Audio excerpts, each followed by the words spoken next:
there's the bar, I hit it, stop. Sure. And I hate that feeling. Like I've grown to almost despise my own trophies in the sense that looking at them creates this feeling of content. And I hate that feeling of content.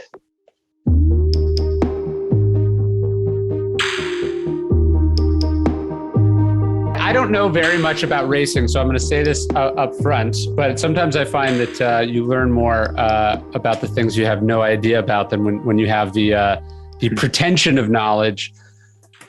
As far as racing goes, do you find all sports are a mix of physical and mental? Do you find that it taxes more physically or more mental? Like how do you sort of see it as a sport? Mm-hmm. Obviously they're both, but.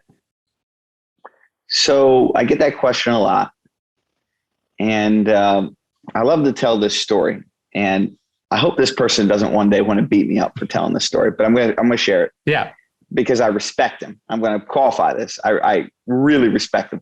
It's of this NFL wide receiver, Michael Irvin. You know the Dallas Cowboys. Sure. You're a Texas guy, right? Yeah, maybe not Dallas, but still a Texas guy. Yes. Well, Michael Irvin was Super Bowl wide receiver, amazing talent. And I grew up as a kid watching him. And what I remember being so special about Michael specifically was he would run routes in the middle of the field, catch the ball in traffic, get popped, I'm a slam, and hit the ground, get back up, was funk in a step, and go on to the next play. Really tough guy in my mind. Not just tough physically, but tough mentally to be able to run a route like that with concentration, catch the ball, know you're going to get hit, know it's going to hurt, and be okay. Yeah. So I have a tremendous respect for him. So I'm going to tell this story now that I've said that part. So Michael, if you watch this, know I respect you tremendously. So I saw Michael in Texas. It's been about 10 years ago. And he wanted to do a ride along around the racetrack. And I'm like, heck yes, Michael Irvin. This is awesome. I'm going to take Michael Irvin for a lap in a 2-seater race car, which isn't full speed, but it's close to it. Let's say it's like 90%. So I take Michael for a lap around the racetrack. And we did about 2 laps where he rode on the right side, which is, probably like a minute 10 of actual on-track time. And we pulled in, and when we pulled in, I could kind of unstrap and look over and I could give him like the thumbs up, you okay? And he gave me like the I'm not okay look, like kind of the woozy. Now he got out and, needed a minute to recover. And once he had recovered, it was pretty obvious to me what happened. And this is the reoccurring thing to being a race car driver that makes it difficult. When you get scared, you have the same reaction over and over again. Your heart rate elevates, you get kind of this fight or flight. And more importantly, you hold your breath. And I don't care who you are or how strong you are. That's when the mental side starts to carry over to the physical side. And if you hold your breath for minutes at a time, you lose your energy and you borderline pass out, which is what I could tell happened to Michael. So the two really connect. They play together.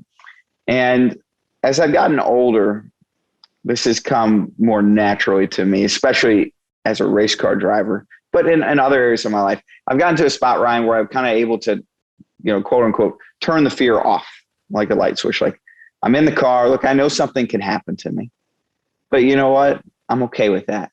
I'm not afraid of getting hurt. If it happens, it happens. If it doesn't, it doesn't. I'm more afraid of just not performing. And so you literally turn the fear off. And when you do that, when you can mentally turn those other things off, the physical side gets so much easier.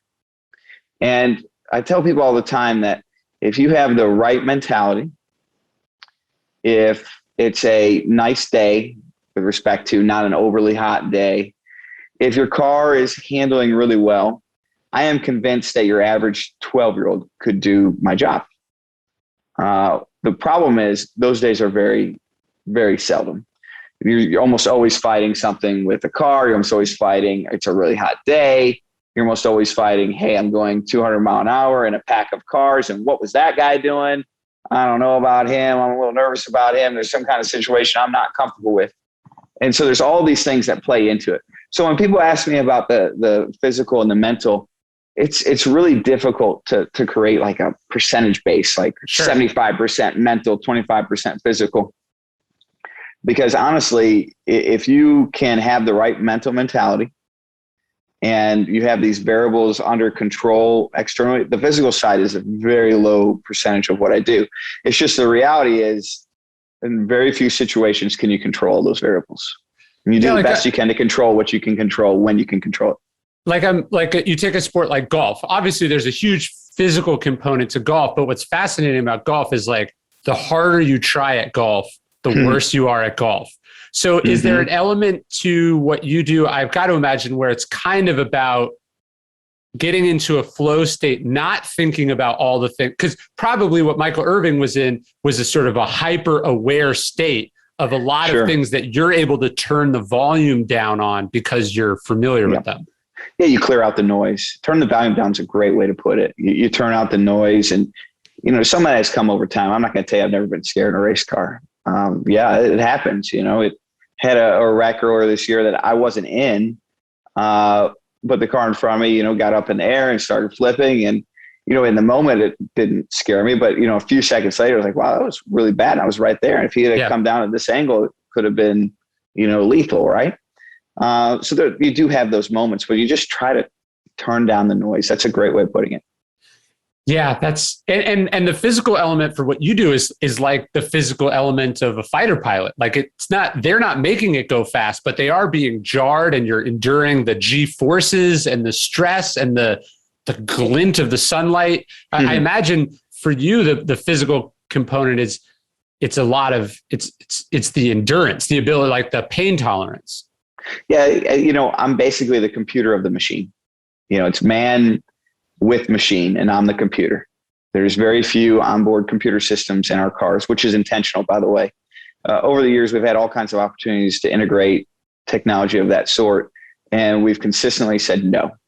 Not because I think there's a lot of this perception, at least in the NASCAR world, at least externally, Ryan, that, those guys just don't know technology, so they don't know. It's the exact opposite. We have tons of technology, but the technology that goes in the cars, as a driver, we fought for over and over again. No, don't put it in there. Because if you put too much technology in the race cars, then the actual accomplishment of driving the car means less and less and less. Because you have less systems to manage. If you're like me, you grew up eating the sugariest, most unhealthy cereal you could possibly imagine. You can't even wrap your head around how your parents allowed you to do this. And now that you're older, you want to eat healthier, you want your kids to eat healthy, but you still love the delicious taste of cereal. That's what I love about Magic Spoon. It's high protein, keto-friendly, gluten-free, grain-free, soy-free, wheat-free, totally delicious. I just absolutely love it. 13 grams of protein, only 5 net carbs, 0 grams of sugar. It's just the best cereal. I don't eat cereal in the morning most times, but I do have it for dessert a lot of days. Just absolutely great. We pick these wild blackberries on our farm. I eat that in there. But check it out. I think there's free shipping with your order. You can use code RyanHoliday. Thanks to Magic Spoon for sponsoring this video and this podcast. Seriously, it's legit delicious. So I'm curious how one cultivates that sort of endurance. There's that German word, I think I used it in obstacle, Sitzfleisch. Basically like ass in the chair, which is like literally what you're doing. I mean, you have to put your ass in the chair and just stay there for like hours on end, right? How do you cultivate that kind of mental toughness? Like, what is the training regimen that goes into being able to, because I got to imagine earlier in your career, it was harder or you couldn't do it. And now you can go all day and you can go all season. To expand on ass on the chair, it's funny you use those terms in the car and with the team when we're having our debriefs. They always joke that I'm the highest paid computer in the world. And I always tell them I'm not a computer, I'm an assometer. It's literally, it's the feedback through my butt and my hands, but that dictates the direction, not just of the car, but even beyond the car on the racetrack, the direction of the company. We have almost 500 employees that work on my car and my teammates' cars. And I set the direction for well, all the drivers do. We set the direction for what they work on any given day of, hey, we need to be developing in this area. We need to be maintaining in this area, or we need to cut this program because it's no longer important based on other developments. So my asymometer is not just what you see on the track. It's a lot of off track as well. So where that comes from, some of it is undoubtedly natural talent. You have to have a certain level of natural talent. I think a lot of it is self-awareness. Like anything else, that's the approach that you use to basically create a continuous, innovation and improvement feedback loop. And then I think there's probably a third part of it that is just effectively work ethic and studying. And that comes back into play in the continuous, improvement loop. Where, before I walked into this interview here with you, Ryan, I was studying film. Wasn't looking at anything I was doing. I was just studying what everybody else was doing, which is part of it as well. Yeah, I've got to imagine the mental discipline for what you do is immense. It just the intense period of focus that goes. How long you like? It's not like you don't get a halftime, you don't get the breaks. Yeah.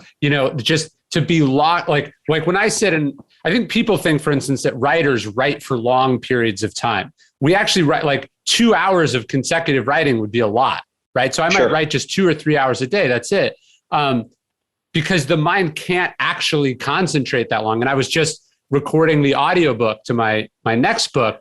And it's funny, like you can record audio for like 2 hours before you become like a bubbling idiot. Like you just lose your ability to think and to process and to let alone get words out.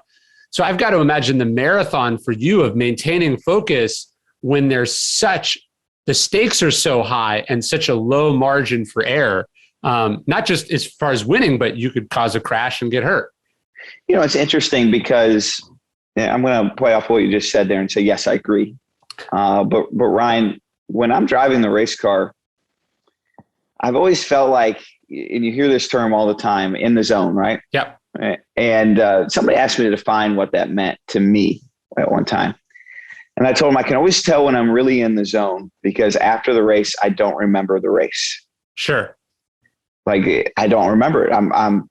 It's like there's a function in your brain of cognitive ability that is taking, RAM, and rather than using that RAM for a recording function, a memory function, you're like, no, I need all the RAM you got. Yeah.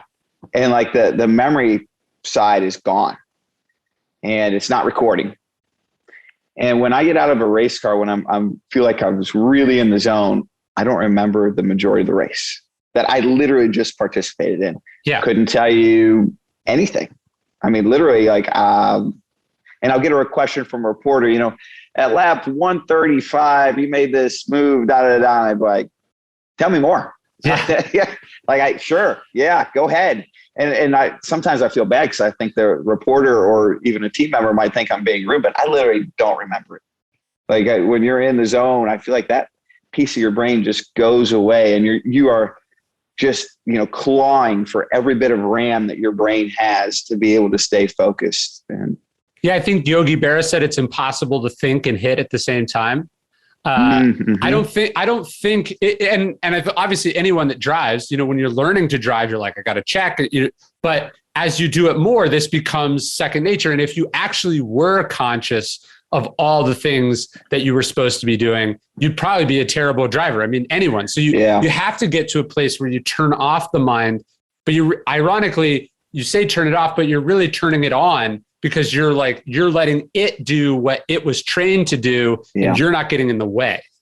Well, yes, because keep in mind that I work in a sport where, reaction timing is critical. Yeah. It's basically everything.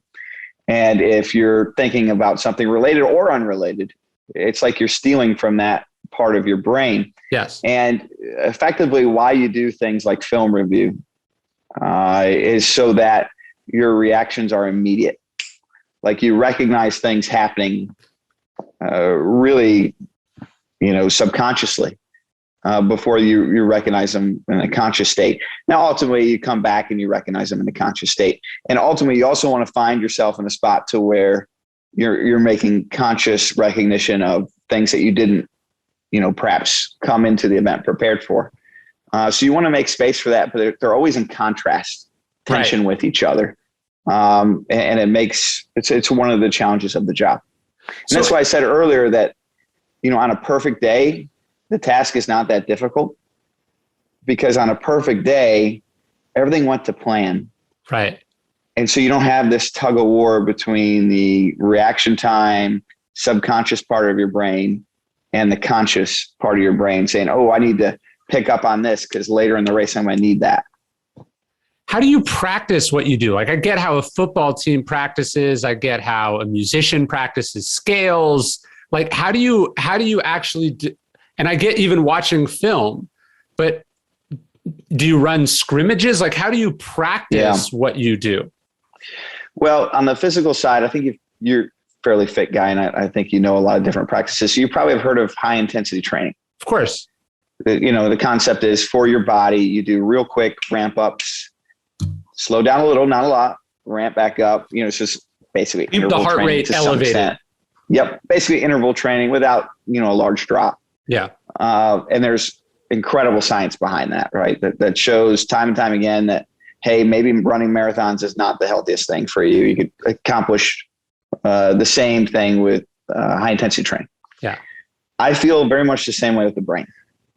That marathons are probably not the healthiest thing for your brain. And when I say marathon, I don't mean literal marathon. I mean mental marathons. Sure.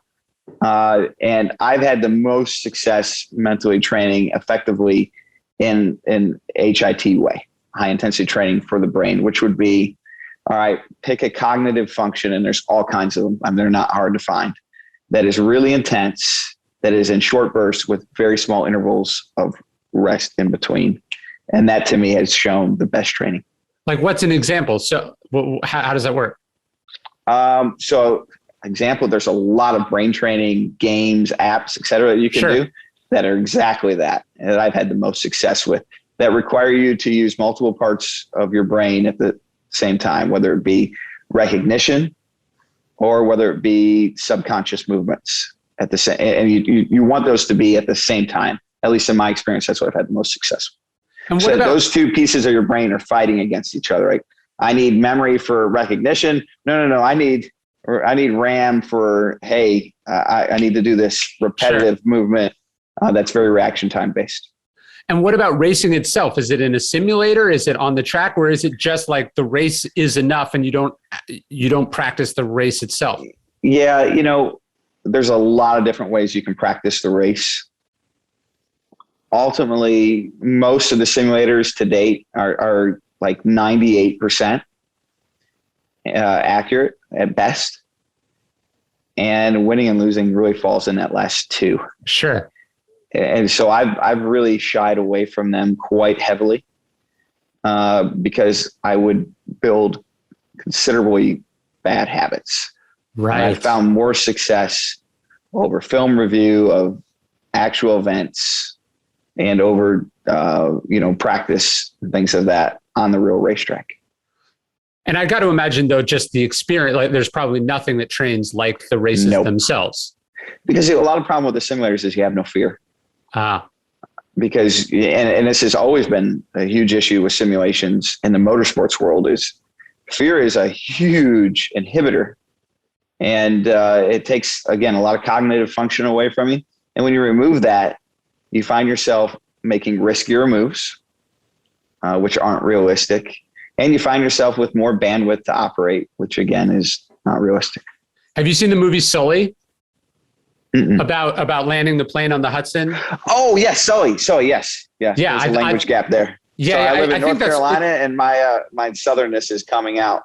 I think it's called Sully, the Clint Eastwood movie. Yep. But where they're trying, your point about fear is an interesting one that I wouldn't thought of. But he's saying, you knew what the two outcomes would be, or you knew what the outcome was, so you were able to simulate it. But if you don't know, the tricky part is the not knowing, and you're making split-second decisions based on limited information. That's the hard part. I think in the movie they said that he had 30 seconds roughly to decide to go back to the airport, and he would have made it. Yeah. And his argument against that was, I needed all 30 of those seconds just to recognize what was going on, right? So you're back to that same thing. Like his brain was pulling, effectively RAM. Yeah. And there wasn't enough to digest all of this within 30 seconds. Like the processing time was longer than the 30 seconds I had to make that decision. Right. Yeah, no, that's fascinating. The idea that the fear is not there, so the stakes are not high enough, is really interesting. And it's probably like a comedian. Like ostensibly a comedian could practice in front of the mirror. A comedian could talk on the phone, could do it over Zoom, but you actually need the razor's edge of the audience could turn on you at any moment to get the real performance out of yourself. Yeah, you turn those lights on, it's a different world, right? Yes. Yeah, man, that's fascinating. So talk to me, obviously, as a physical and a mental sport.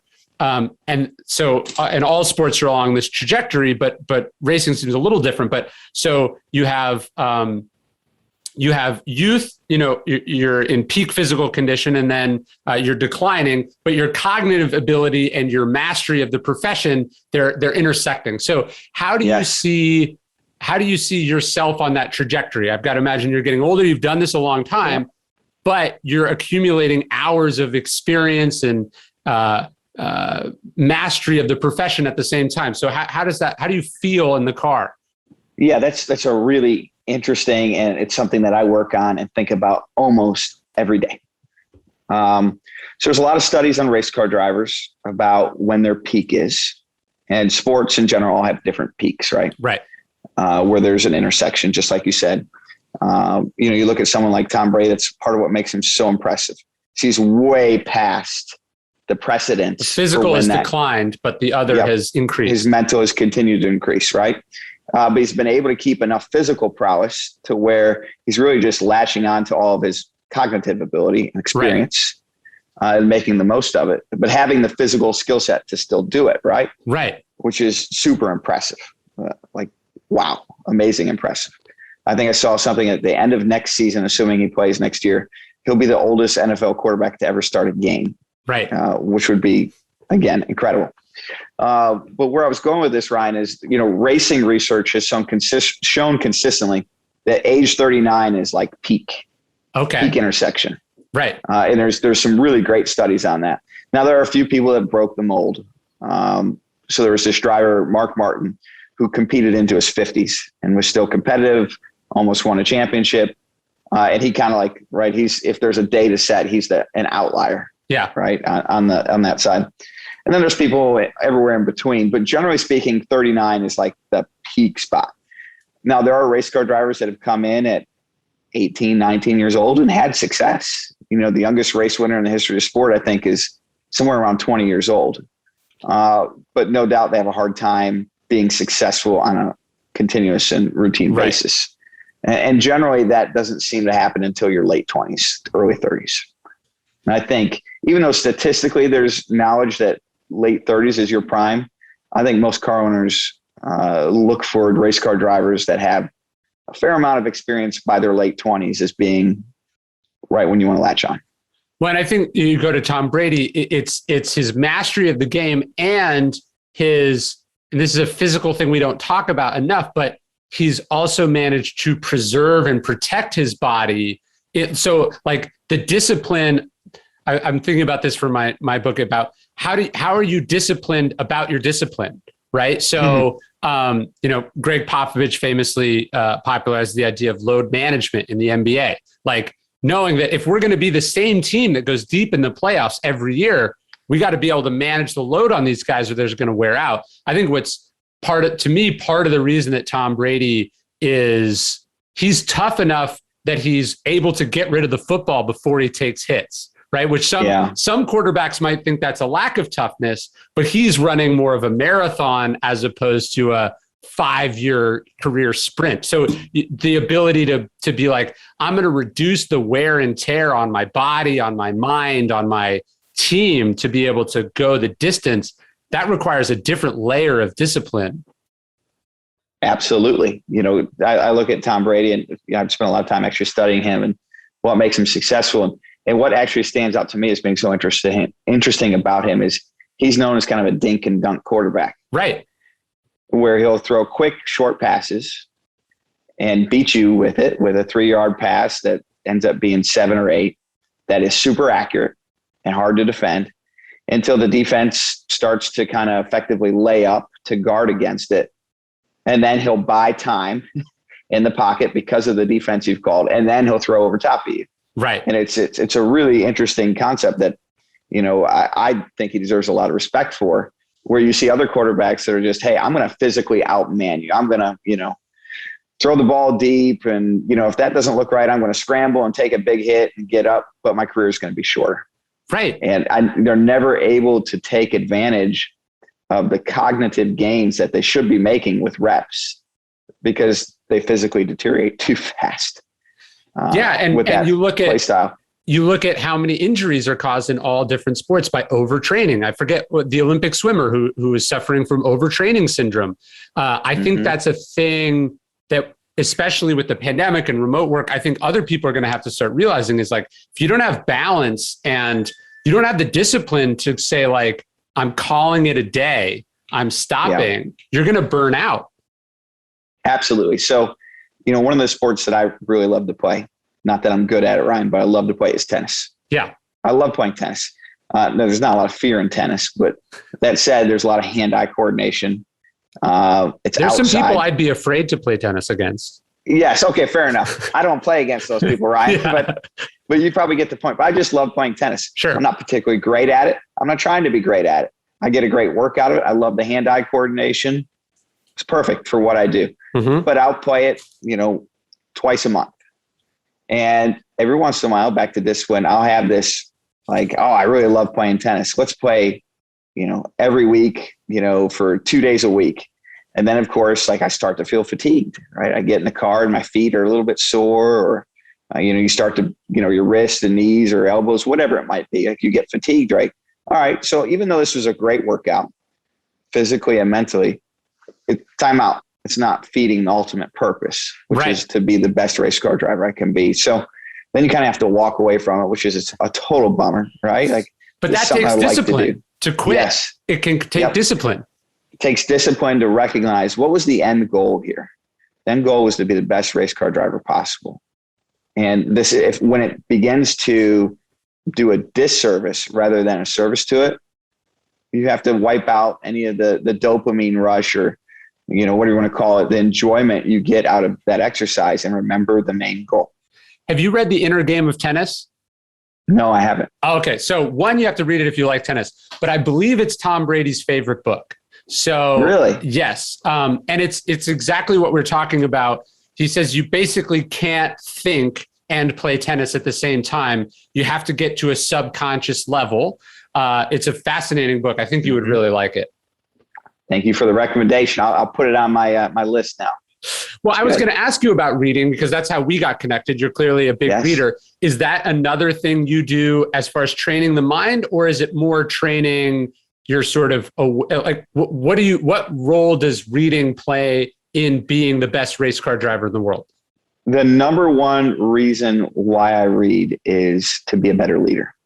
Okay. Hands down. Now, there is some things that I read that help me in the car. Most of it is for out of the car. Now, that said, I might find some book tomorrow that has all these tricks and tips. But a large part of what my role is as a race car driver is out of the car. And people don't see that, and I can respect that they don't understand it. But I have a team of people that kind of riding a roller coaster of emotions. Let me back up a little bit, Ryan. In motorsports, you're a Hall of Famer if you win 1 out of every 10 races.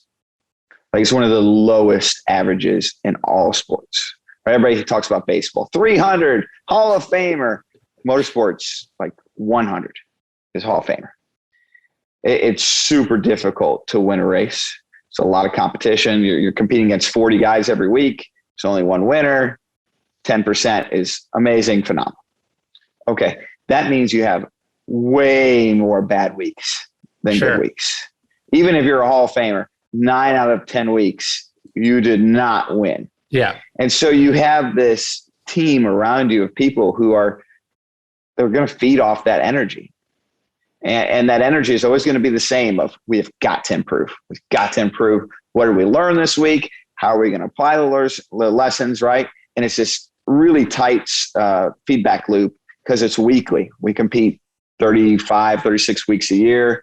So you have 36 weeks a year of PDCA, plan, do, check, act. Plan the next race, do the race, come back and check on it. How did it go? All right, now we got to act on it. These are all the things that went wrong that we have to patch up to be better. Well, basically in that is an acknowledgement that we failed and we didn't meet all of our goals. So mentally, this is really tough on a team, right? You're always failing. Even races you win, you're like, all right, we might have done 99.9% everything right, but we failed here. Sure. We got to fix it. We got to fix it. That might cost us next week, right? So that can be really demoralizing on a team to always have area to improve. And I think you asked me where I read, and I'm finally circling this back to it. One of the things I spend a lot of time on is trying to find ways to effectively lead a team to constantly be addressing its weaknesses without falling apart mentally, and without taking it the wrong way. How do I convey that message? How do I build systems that naturally convey that message in a positive way? And so I think that's a lot of the studying and reading that really I dig into and look for. What have been some of the books that have hit you the most? There's one I really love right now, and I don't know if you've read it. It's called Debrief to Win. No, I'm writing this down. So Debrief to Win is a book wrote by a F-16 fighter pilot. And, aviation, specifically military aviation, defense aviation, is its own animal altogether. Sure. But what I love about studying the military is they have the ultimate consequence. Right. It's life or death. Mess up, you die. Yeah. And out of that comes this accountability because nobody wants to die. Yeah. Right. If you want to die, you probably don't make it into the role of an F-16 fighter pilot. Like, there's enough pre-screening in there. So with respect to that, nobody wants to die. And when they get close to dying and they live through it, they come back and they fix it. High level of accountability, right?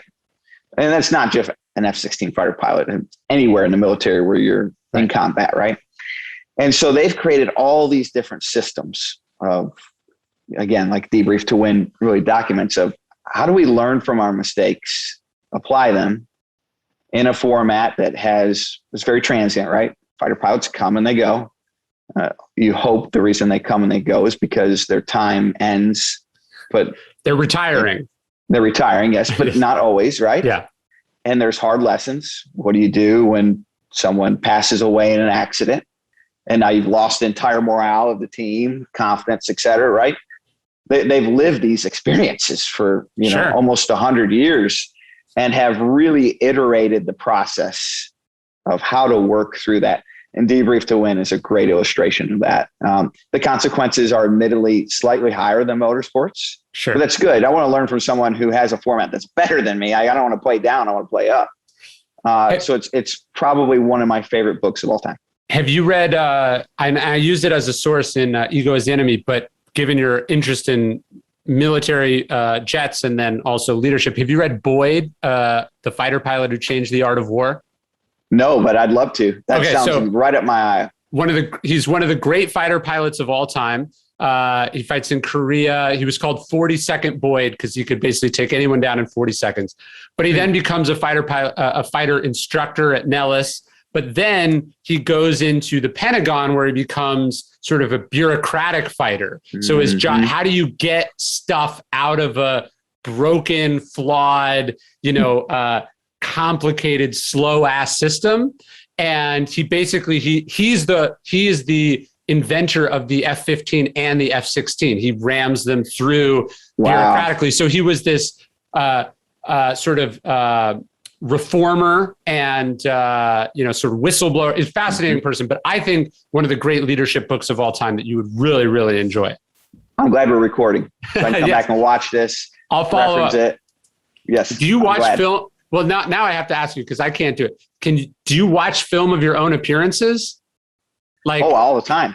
Okay, yes. So you even evaluate yourself that way? Oh, yes, all the time. Wow. It's I think it's critical. One of the things that makes racing interesting, somebody brought up to me actually just this morning. In most sports, you have a coach. Sure. There's no coach as a driver. I don't know why, but the sport iterated away from it. Maybe it's egos. I don't know. Yeah. There are a few people who have like trainers. And I should say most drivers have trainers. Most professional drivers have trainers, but very few coaches.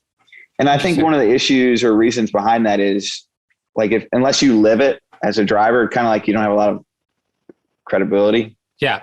And coaching is not really a super glamorous job for those that have raced in the past. So there's usually not a lot of successful motorsports coaches. So you're really reliant most times on your own ability to teach yourself. Interesting. And the best way that I've found to do that is watching film over and over again. I meant, do you watch like interviews you do to see where you could do you watch all kinds of things if you do to critique? Oh, yeah. Oh, absolutely. So media stuff. Yes. Yeah. Wow. Yes. Okay. Oh, I can't do absolutely. it. It's too uncomfortable. It is. It's super uncomfortable. So I'll watch it with my wife and I'll be like, I consume the majority of my media on my phone. Yeah. And I'll like in the middle of it, kind of put my phone to the side and just go into listen only mode to be less uncomfortable. But there's something in the human brain that hates hearing itself. Yes. Well, someone told me this about an audiobook that because of like how your head works, you hear your voice differently when it's coming out of your own mouth than when it's recorded. Mm-hmm. It has something to do with the bass of your voice that your brain recognizes versus what's recorded. I mean, to go to this idea of a coach and a team sport, I think people loosely understand that what you do is a team sport, but like a basketball is a team sport with 4 other people who do what you do. Which, it'd be like, I don't know if a golfer was also responsible for overseeing the manufacturing of their clubs and the design of the golf. Like you're basically like the athlete and then the CEO of this organization of people who do integral parts. Their job is integral to you doing your job, but it's not at all the same as your job. Mechanics and, all that. That must be a weird kind of leadership where nobody is really on the same page as far as what their task and the larger task is. Yeah. I think there's, I got to that position, Ryan, because it's how I was successful. I've never considered myself to be the most talented race car driver. I've had moments where I'm like, man, that was awesome. I'm really proud of myself.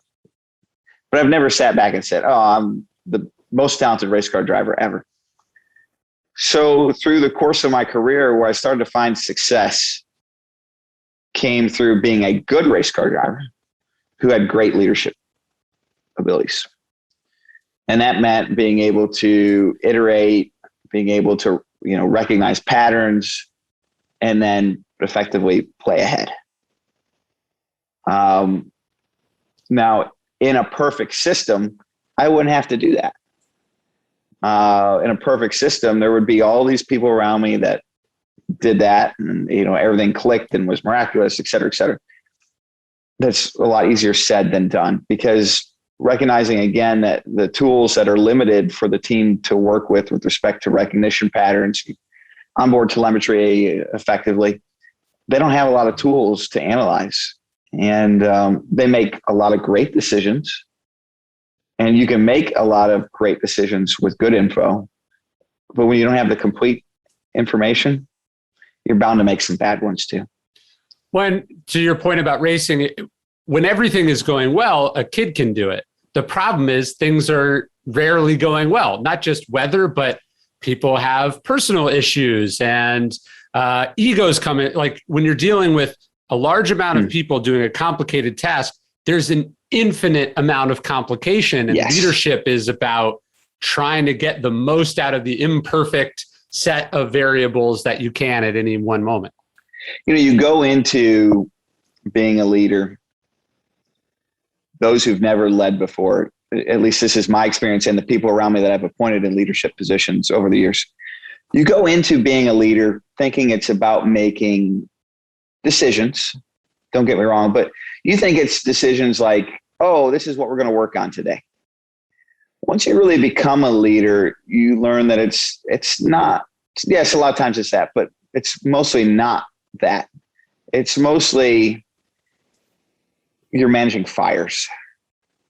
What am I going to do in this situation? Well, this was completely unforeseen. And I now have to build an action plan around it.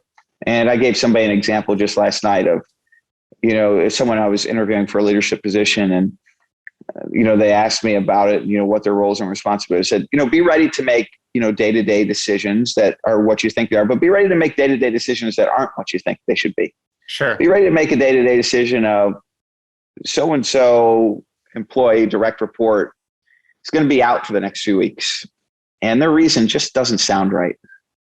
And I'm going to have to question them on it. It's going to be uncomfortable. And I might get an answer that makes sense, but I probably won't. Yeah. And then I'm going to be left in an area where I have to make a decision on this guy's future. And when I'm making that decision on this, I shouldn't say guy, man or woman's future, I'm going to go back to a memory that I might have where I spent time with their family. And that's going to cloud my judgment.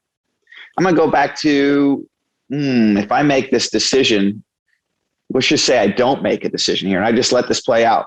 What message am I sending to the rest of the team? Sure. There's consequence to action, but there's consequence to inaction too. And I'm going to have to weigh all these things and make a really tough decision that no matter what I do, someone will have a valid criticism of. Did I just fire this guy who is out with, maybe a reason that's borderline legit, but doesn't quite feel right? But if I don't make the move, 4 of his other, contemporaries are going to look at me and say, hey, I'm pulling my rope and pulling my weight and he's not. These are the decisions that leaders have to make that are just incredibly uncomfortable. And I think most people, when they're not in a leadership position and strive to be in one, don't think about, they don't recognize as part of the role. And I think those are the challenges that are faced that don't get much easier over time. They hopefully become a little more automated with precedents and practices that are successful, but are clearly maybe underrated. No, making hard decisions is a skill that it's difficult to prepare for. That was actually something I was going to ask you, because I was talking to Danica Patrick before I interviewed you. I asked her what I should ask you, and she said, you're not allowed to bullshit me on this one with like the answer that all athletes give. But you recently are in the process of making the decisions. You're going to race for another team, right? Where you're going to be an owner, and that's going to be not an easy journey, right? What made you at this point in your career decide to make that switch? What's the thing that's motivating you or gets you excited about doing that? Well, recognize right off the bat, it wasn't a singular factor. It was a multitude of factors that, quite honestly, felt like a calling. When you have one thing that stands out at you, for me, it's really easy to kind of push aside it, maybe as a distraction. Mm-hmm. But when you have like 5 or 6 things come at you, all pulling you in one direction, it's a sign. It feels like divine intervention to me. I'm a Christian and I believe in God, and I believe that God calls people to do things. It's part of my faith. And, I don't pray at night and say, God, show me the person in the yellow t-shirt at 2:15 p.m. and I'll know you're talking to me, right? Like right. I'm not that person, right? It's tempting to be that person, but I'm not that person. But I do think that God talks to people in different ways. And, with this particular change in my life, and quick summary, I've competed for Roger Penske, Team Penske for about 11 years now. He's, this historic motorsports figure who's done so much in motorsports and outside of motorsports, that a lot of people know him, not just domestically here in the United States, but globally for a brand of success and excellence. I could have stayed working for him and ran out my career without a doubt. and it would have been very good. I looked at it and said, all right, I have this other opportunity with John Henry, very famous for his businesses and owns a Liverpool franchise out in the UK and owns the Boston Red Sox, very successful man, combined with Jack Roush, who successful motorsports pioneer. Both of them came to me with this unique opportunity. And on its face, it's like, not that interested. And then some other things started to come along of, all right, NASCAR decided they were going to change some of the rules, change the cars. Oh, okay. That means the opportunity is here to leave a mark with two professionals, but also to do it with a new car and a new challenge that's going to change dynamics. All right.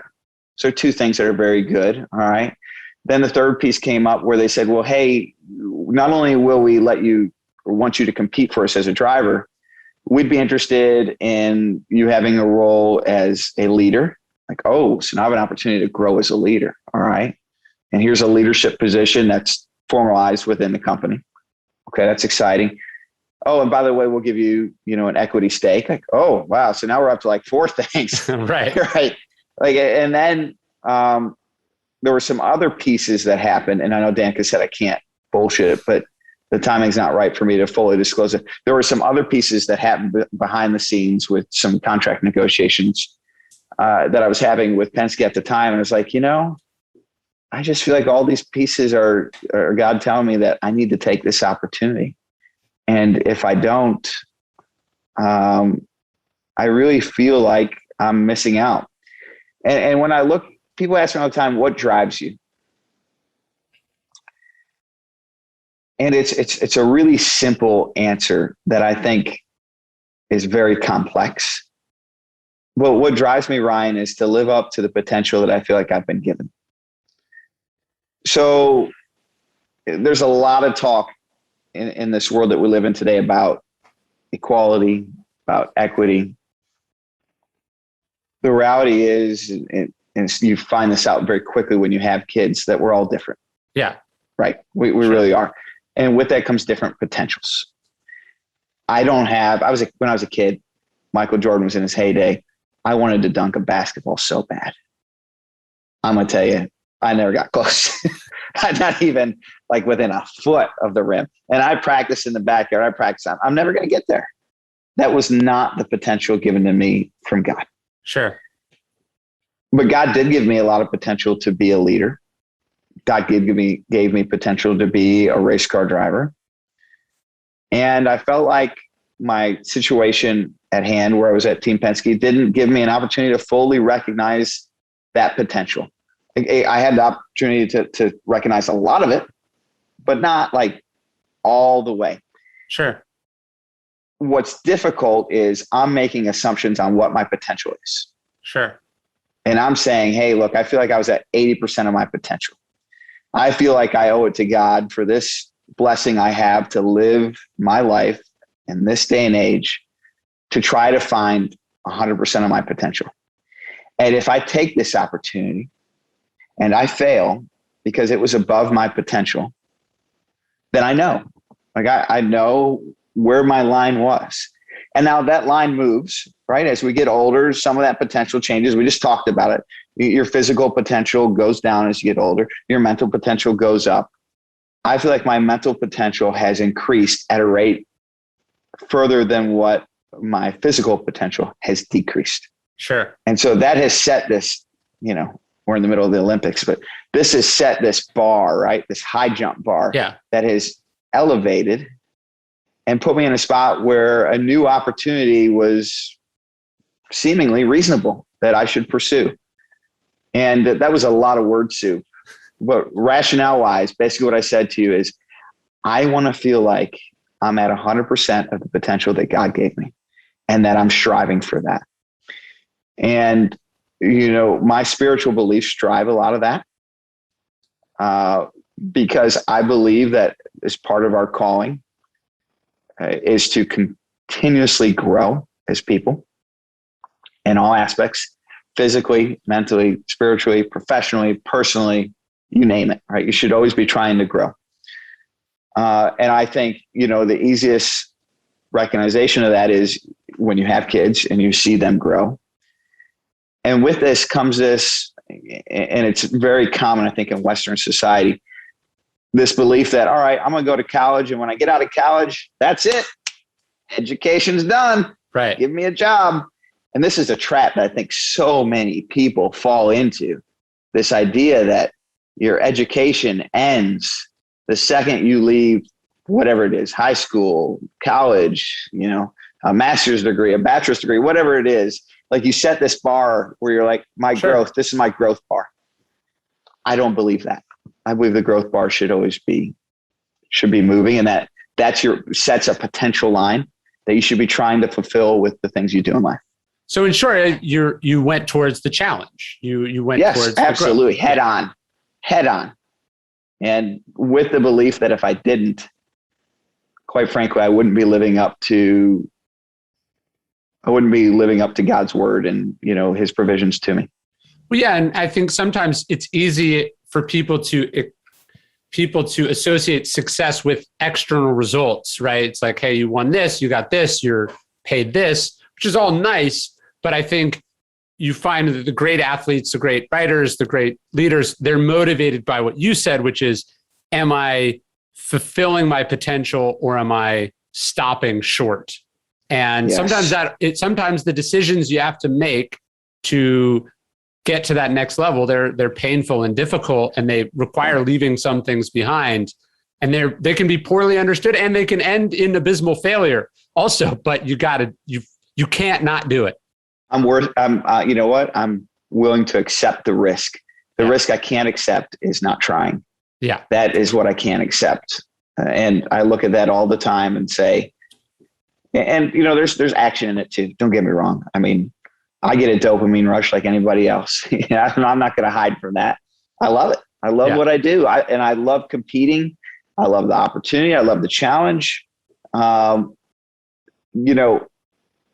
not in my house. I'm in my shop right now. You can see I've got a few knickknacks behind me. Oftentimes when people do come to my house, the first thing they see is I don't have any trophies in my house. I keep no trophies in my house. When I first met my wife, she was shocked by that. She's like, well, where's your trophies? Where's your award? Like, no, I don't keep this stuff in my house. And it's super intentional. Where do you keep them? I keep all of them in my work area. Okay. And a lot of them, I built a small museum, and it's not open to the public. And it is literally just for people to stop bugging me about it. Because for a long time, I had them all locked in a basement in my work. Okay? Because I'm very anti-trophy, not in the sense that I don't appreciate trophies. No, I think trophies are cool as hell. Yeah. But what they meant to me and what they mean to me is like this manifestation of there's the bar, I hit it, stop. Sure. And I hate that feeling. Like I've grown to almost despise my own trophies in the sense that looking at them creates this feeling of content. And I hate that feeling of content. I love that. That's fascinating. So here's a question. Speaking of trophies and success and fulfilling your potential, anytime I have someone who's like truly great at what they do, and not just great, like I'm a fan, but like objectively world-class at what they do. Like I had Manu Ginobili on, I had Dominique Dawes on, I had Malcolm Gladwell on. I like to ask, is it possible to be the best in the world at what you do and be a well-adjusted person, right? Like, is it possible to... Because in a sense, I've said this before, this is what so impresses me about Manu. So here's a guy with 4 rings, and he doesn't seem like it came at the expense of being a balanced, well-adjusted person, right? And I think can you hear me? Or did we break up? Yes, I got it. All right. So you get the question. So how do you think about that? Being driven and dominant and having kids and a spouse and a spiritual life? Well, I think what I hear you saying, first of all, Ryan, is work-to-life balance. Yeah. That's what I hear you saying. You're like, how do you maintain work-to-life balance while still trying to be a absolute top of your game? Yes. And the answer is you don't, in my mind. You fail and you come back and you try again. And now we talk about failure a lot, especially in the sports world with what you see in that arena. In the competition. But very rarely does it get talked about in personal life. You know, about a month ago, my daughter had her first dance recital. And I can't remember what time it was. It was like noon on a Tuesday, right? And I had a conference call. It was a really important conference call. And it started at like 11 a.m. And I'm like, all right, I'm going to do this call. I'm going to just put it on my car speaker. And, you know, I'm going to drive to her recital. And, you know, the call should end like 10 minutes before. Like, I got this. Sure enough, I got in the car and it was time for the recital. And we were like, we need to cover this. We're right now. I'm in like an important topic. And my ability to process time was lost. Yeah. Sure enough, it got done. I looked down. I'm sitting in the parking lot at my daughter's dance recital. And I get out of my car just as she walks out of the recital. Oh, no. And I'm like, holy cow. And my wife, who was at the recital, she walks out and like, I get that look. Yeah. You know that look like, oh yeah, I messed up big. Right. But we don't talk about those, right? Sure. We don't talk about this tension between the two. You know, if I failed on the racetrack, I'd be in the news, it'd be in the reports, But you fail personally, like it's in a lot of ways worse. Right. Sure. And then my daughter, the rest of the night, like, Dad, why were you just sitting in the parking lot? Why didn't you come in the recital? And you're like, like, you know what I mean? Sure. Like, I know exactly. Could this get any more difficult? So what I'm trying to say is I fail. Yeah. I fail all the time. I fail personally. I fail professionally, and I hate it. I don't accept it in the sense of not trying to be better. I accept it in the sense of, I think it comes with trying to be the best at anything. That you're going, in order to be the best at something, you're going to make sacrifices somewhere else, and they're going to hurt. Yeah, well, and it's precisely the skills we were talking about earlier, the ability to lock in, the ability to endure, the ability to be singularly focused. You know, those are precisely the things that work against you in the other part of your life. So you have to develop the ability, we talked about turning things down, just as you develop the ability to turn the noise down, you have to be able to turn down your own obsessions so you can actually be on the couch when you're sitting on the couch, not working. Yes. You know, the most powerful word in the entire English dictionary is one of the shortest and simplest, no. Yes. You know, there's a couple pieces posted on Steve Jobs where, you know, he was really adamant about people saying no, especially managers. Mm-hmm. The power of no. No to features, no to whatever. Yeah. Yep. Don't be afraid to say no. And am I perfect at that? Absolutely not. But it's one of the first things I'll tell people that I work around. Like, how capable are you at saying no? Not just to me, like everybody. Right. Like, there are times when you need to say no. Like, if you are wanting to be good at this job, you need to be able to say, you know what, this is not a good fit for me today. And I don't know if this really adds the most value. I'm going to focus on my core competencies. And that, I think, extends beyond the professional world, but makes its way into the personal world as well. That's a lovely place to end, because I asked for an hour and it's been exactly an hour, and I won't take any more of your time. Thank you, Ryan. I could probably do this for 3. Well, let's do this. I appreciate let's do it in person sometime. Yes. Next time you're at the F1 track. It's not far from my ranch here in Texas. I'll see you there. Good to know. I'll be there, I think, next spring. All right. Which, by the looks of it, will be sooner rather than later. Yeah. With all the Delta variants and so forth. But I would love to meet you in person and spend some time with you. Let's put it together. Done. And I'll follow up with these book recommendations. Please do. Thank you, Ryan. Man. Talk soon. Much appreciated. All right. This was an honor. Appreciate it.